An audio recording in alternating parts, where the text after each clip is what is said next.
I got something you're going to be interested in. Who's got a power parasite in their car? Let me explain to you what a power parasite is.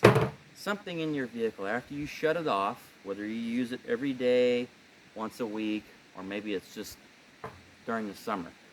If you leave a battery connected, especially all these modern cars, there is a drain on that battery, folks.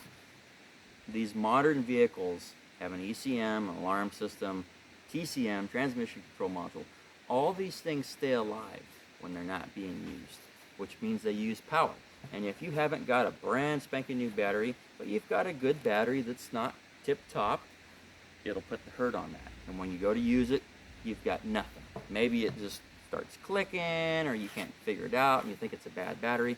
Well, let me tell you this. A lot of times people go and they think, oh, something's wrong with the battery.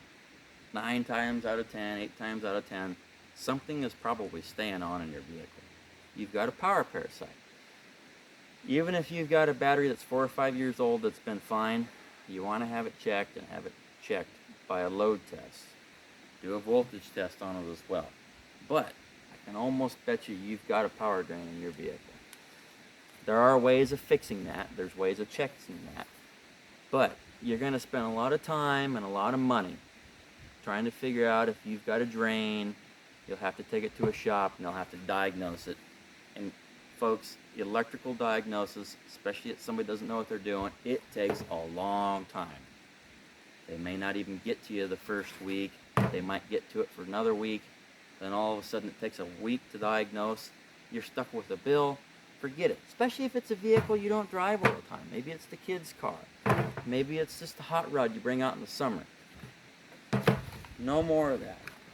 This is going to save you time, a lot of frustration, and it's very simple. Plus, there's another good reason to have one of these. Let me tell you, for people who live in good crime rates, if you've got a car that you're afraid of getting stolen, this is what you need. This is an automatic kill switch. It kills the power from the battery. So you hook this directly on the battery, it goes through here, only if it's turned on, then goes to the cable. If this box is off, it cannot take your car. There's no power to the vehicle. So after they've broken into your car, even if they have the keys, folks, and they try to start your car, nothing. They got nothing. And I bet you 9 times out of 10, they won't even know what they're looking at if they do pop the hood and think that they can hotwire it or something's wrong with the battery. Of course, most thieves aren't going to take that long to try and steal a vehicle. So, I've tried these out from over 100 feet and they work perfect.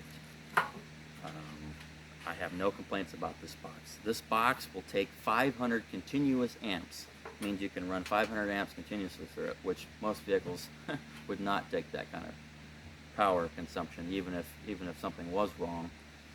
These will actually take momentarily 2,400 amps. So you can pass 2,400 amps, I'd say, at about 2 seconds through these if you're charging something else. So if you've got a 12-volt battery, whether it's this size or twice this size, it could be a boat, it could be a heavy-duty truck, a car, even a piece of equipment with kill switches.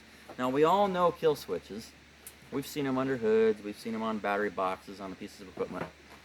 There is, there's nothing wrong with those, but there is a problem. Let's say a knife switch.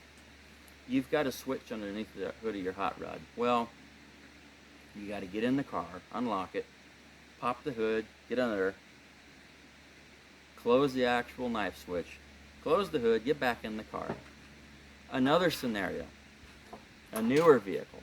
A lot of these newer vehicles, folks, if you've got a dead battery and you've had a car parked for several months and you have to get physically in the trunk to get to the battery, a lot of those trunks are electronically popped. And guess what?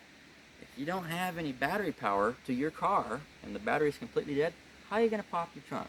Most of them have a secondary pop inside. Some of them will have a key up inside the where the license plate holder is, and you can get into it that way. What a pain in the ass. So, this is where this comes in. I'm going to go ahead and demonstrate this for you. This goes into the negative side right here. We're just going to jimmy it like that. This goes on the positive side of the battery.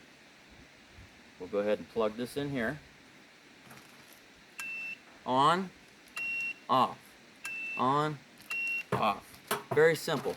If you do lose the remote, folks, There's manual buttons on this as well, and you can hear it. These work great. I've got them in a few rigs. The neighbor was having trouble with his vehicle. Power parasite. Vehicle, he uses them maybe once every couple weeks, maybe once a month. He goes to it and the damn thing's got a bad battery. He just put a new battery in it. Power parasite. We put this on, been great ever since. Been the best thing that he ever did. Like I said, instead of going to the shop and paying all kinds of money to trace this down, especially if it's an older vehicle, you don't want to put any money into it, get on Amazon, guys. Get yourself a $58 cutoff switch. It'll save you a lot of frustration, and you probably will decide to keep that vehicle after all.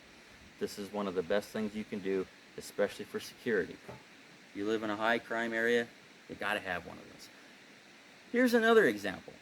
If you store a hot rod during the winter, a lot of these places, these self-storages, whatever it may be, in RV storage, they require you, in some of the worst cases, they tell you to take the gas out of the tank, disconnect the battery, do all this, winterize it. Well, instead of disconnecting the battery and fooling around, especially like on an RV, now your battery's disconnected. Simple as that. So I hope this helps you. For any 12-volt battery, you can convert this. I should have told you about this a little earlier. You can convert this from regular posts, guys. Unfortunately, you know GM's got the side post thing, and they still run it. You can convert this to side post application if you had to. So you can also do that. Keep that in mind for you GM guys. If you've got any questions, let me know.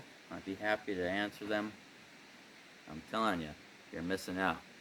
You've been fighting with the rig for years and years. Here's your answer you've been looking for.